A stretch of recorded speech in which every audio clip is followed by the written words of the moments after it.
ہم نے الخدمت فاؤنڈیشن کے سربراہ جناب عبدالشکور صاحب سے بھی بات کی. وہ ترکی میں زلزلہ متاثرین کی مدد کرنے والے الخدمت کے رضاکاروں کو لیڈ کرنے کے بعد پاکستان واپس پہنچے ہیں. میں زلزلہ 6 فروری کو آیا. پہلی فلائٹ لی 8 کی صبح کو میں وہاں پہنچ گیا تھا. اور ابھی یہ وہ مناظر ہیں کہ جس میں آپریشنز جسے کہتے ہیں نا سرچ اینڈ ریسکیو کا آغاز ہی ہوا تھا. غازی انتیب کا علاقہ جس میں ارتھکویک آیا یہ کوئی تقریباً 7 ڈسٹرکٹس پر مشتمل ہے اور 10 بڑے شہر ہیں جو اس تباہی کے زد میں آئے. اور سچ بات یہ ہے کہ اس کا کوئی تصور میں یہاں رہ کے کر ہی نہیں سکتا تھا. یعنی 8 منزل 10 منزل بلڈنگ ہے اور وہ جیسے سینڈوچ نہیں بن گیا ہوتا بالکل اس کیفیت میں. یعنی اس کے اندر ہر شے اتنی پچک گئی ہے بہت یعنی ناقابل بیان تصورات ہیں اس کے. البتہ جو چیز مجھے اچھی لگی وہ یہ ہے کہ سوسائٹی مجموعی طور پر اور گورنمنٹ بہت ایفیشینٹلی بھی کام کر رہی تھی اور آرڈرلی کام ہو رہا تھا. جو ہمارے ہم پینک ہوتا ہے اس طرح کی کوئی صورت نہیں تھی. بعض علاقے تو ایسے ہیں کہ جہاں آپ امیجن کریں مثلا ایک ان کا شہر ہے نور داغ, یہ جبل نور کا ترکی ترجمہ ہے. تو 35,000 کی آبادی ہے. ایک گھر بھی اب اس وقت رہنے کے قابل نہیں رہا,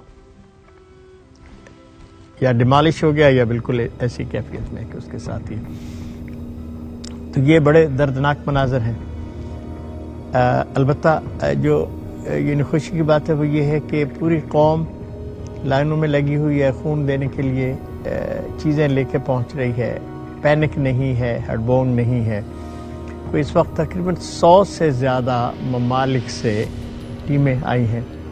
اور مجھے خوشی ہے کہ خود پاکستان نے بہت بر وقت اقدام کیا ہے. ملٹری کے لوگ پہنچے ہیں. 1122 کے ڈاکٹر رضوان بذات خود موجود تھے, وہ پہنچے ہیں.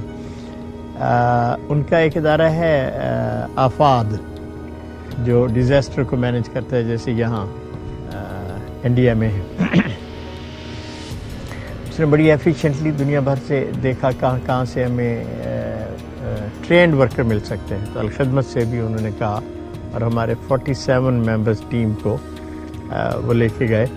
جو اس وقت بھی وہاں آپریشن میں موجود ہے 3-4 مختلف مقامات پہ. یہ آپریشن بڑے نازک ہوتے ہیں اس لیے کہ بلڈنگ کے اندر سینسرز لگا کر یہ دیکھنا کہ زندگی کی علامات ہیں کہ نہیں, اور پھر اگر ہیں تو آپ کٹنگ اس طرح کرتے ہیں کہ وہ جو کچھ بھی امکانات بچنے کے ہیں آپ اس کو کر سکیں. اور الحمدللہ پاکستانی ٹیموں نے 1122 نے بھی, آرمی نے بھی, ہمارے لوگوں نے بھی کئی سارے لوگوں کو وہاں سے نکالا اور بہت سارے زخمیوں کے علاوہ ظاہر ہے جو ڈیڈ باڈیز تھیں ان کو بھی کیا, اور یہ آپریشن جاری ہے. تو اس طرح کی صورتحال ہے جو صرف دیکھی جا سکتی ہے, بیان کرنا مشکل ہے.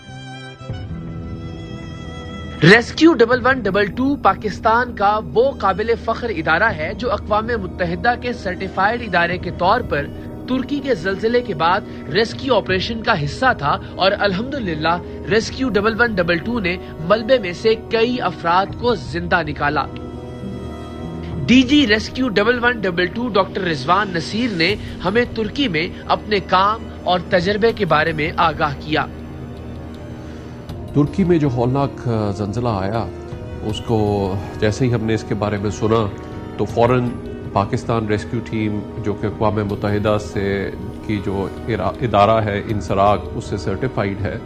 تو اس نے فوراً اپنے آپ کو موبلائز کیا اور فوراً تیاری کر لی کہ ہمیں اب جانے کی اس وقت ضرورت ہے تاکہ ہمارے جو ترکی میں بھائی بہن ہیں ان کی ہم جا کے مدد کر سکیں متاثرین کی. فوراً حکومت نے ہمیں جو ہے وہ اجازت دی اور میں نے کہا کہ جی موبلائز ہو جائیں, اور ہم وہاں پہ اگلے دن وہاں پہ پہنچ گئے. اور پہنچ کے جو ہم نے حالات دیکھے وہ آئی تھنک میرے تصور سے بھی ہمارے باہر تھا کہ جب ہم پہنچے اور عدی امن کا جو شہر ہے وہاں پہ ہمیں پہنچے ہیں ہم اگلے دن, تو وہاں پہ جا کے دیکھا کہ ہم نے ہر گلی کے اندر ایک جو تھی بلڈنگ وہ گری ہوئی تھی، اور جو باقی کی بلڈنگیں بچی بھی تھیں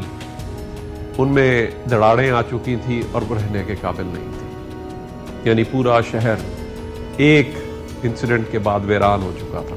اور ایسی صورتحال میں جیسے ہی ہم وہاں پہ ان کا جو مین کوارڈینیشن سینٹر تھا، گورنر کا جو دفتر تھا، اس میں وہاں پہ ہم پہنچے ہیں تو کوئی ادھر سے آئے کوئی ادھر سے آئے کہ آئیے میرے ساتھ آئے، میرا جو ہے پیارا اندر زندہ ہے، آئیے میرے ساتھ آئے، میرا پیارا وہاں پہ اندر زندہ ہوگا،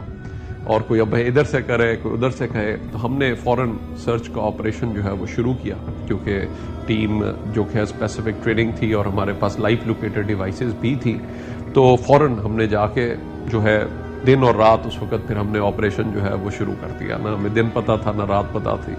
نہ ہمیں یہ پتا تھا کہ بجلی ہے یا پانی نہیں ہے، نہ بجلی تھی نہ پانی تھا نہ کچھ اور تھا، لیکن اس وقت ان کی مصیبت کو دیکھتے ہوئے ہم نے سب کچھ اپنا بھول کر تو فوراً ٹیم جو ہے وہ ساری کی ساری ڈیوائیڈ ہوئی اور مختلف جگہوں پہ جا کے ہم نے سرچ آپریشن جو ہے وہ شروع کیا، اور اللہ کا شکر ہے کہ ہم لوگوں نے تقریباً 6 لوگوں کو جو ہے وہ ہم نے زندہ نکالا، اور اس دوران اب تک ہم 160 سے زیادہ لوگوں کو ہم نے جو ڈیڈ باڈیز تھی ان کو آئیڈینٹیفائی کیا، ان کو ایکسٹریکیٹ بھی کیا، اور یہ سارا کا سارا عمل جو تھا، لیکن 6 لوگ جو زندہ نکلے ان کے تو میں اور ان کی فیملی کے جو تاثرات تھے وہ ہم نہیں بھول سکتے۔ سو الحمدللہ ماشاءاللہ، یہ تو کسی بڑی کارپوریٹ کمپنی کا ویئر ہاؤس بھی شاید ایسا نہیں ہوگا، یہ کیا کیسے کام کرتا ہے یہ ویئر ہاؤس؟ یہ ہمارے ویئر ہاؤس ہے، اس طرح ہمارے اور جو 8 اور ہیں، یہاں پہ یہ کہ ہمارے جو ڈونر فرینڈز ہیں، جس طرح پاکستان سے کر لیں بیت السلام ہے، الخدمت ہے، فاتح فاؤنڈیشن ہے، کاوش ہے، زبیر فاؤنڈیشن ہے، اس طرح کے جتنے بھی ادارے ہیں یہ ہمیں ادھر سے سامان ہمیں بھیجتے ہیں، یہاں پہ ہم یہاں پہ اسٹاک کرتے ہیں، پھر اکارڈنگ ٹو نیڈ وہ اندر سے ہمیں جو ہمارے دوسرے ویئر ہاؤس ہیں، چھوٹے ویئر ہاؤس جو سیریا کے اندر ہیں یا ترکی کے دوسرے شہروں میں جو ہیں، وہ ہمیں بتاتے ہیں کہ ہمارے پاس یہ چیز اس کی چیز کی کمی ہے۔ اور ہم نے بھی جی یہاں ظاہر ہے بڑے مشکل حالات میں بڑے سخت موسم میں وقت گزارا ہے، اور کوشش یہی ہے کہ پاکستان کی نیک نامی، پاکستان کی محبت جو ان ترک لوگوں کے دلوں میں موجود ہے اس کو قائم رکھیں، پاکستان کے لیے ایک پازیٹیو اور سافٹ امیج لے کے یہاں پہ، تو اس کے لیے ہم سارے کوشش کر رہے ہیں الحمدللہ۔ لیکن بہرحال ہم سب کے لیے بہت سیکھنے کی بات ہے، خودداری کسے کہتے ہیں، ڈیزاسٹر مینجمنٹ کسے کہتے ہیں، آزمائشیں آتی ہیں اللہ تعالیٰ کی جانب سے، لیکن ان سے نمٹنا کیسے ہوتا ہے۔ اور بڑی اچھی بات یہ ہے کہ یہاں پہ جن ممالک کی اپنی استعداد نہیں ہے وہ بھی یہاں پہ مدد کر رہے ہیں، ظاہر پاکستان بھی ان میں سے ایک ہے، لیکن جیسا کہ ہمارے آقا صلی اللہ علیہ وسلم نے فرمایا کہ مسلمانوں کی مثال ایسے ہی ہے کہ جیسے جسم کے کسی ایک حصے میں درد ہو تو باقی جسم بھی بے چین رہتا ہے۔ سو مجھے اطمینان ہے کہ پاکستان میں ہمارے بہنوں اور بھائیوں کو بھی بے چینی ہے کہ ہم ترک بہن بھائیوں اور شامی بہن بھائیوں کی مدد کریں، اپنے طور پر ہم بھرپور کوشش کر رہے ہیں انشاءاللہ۔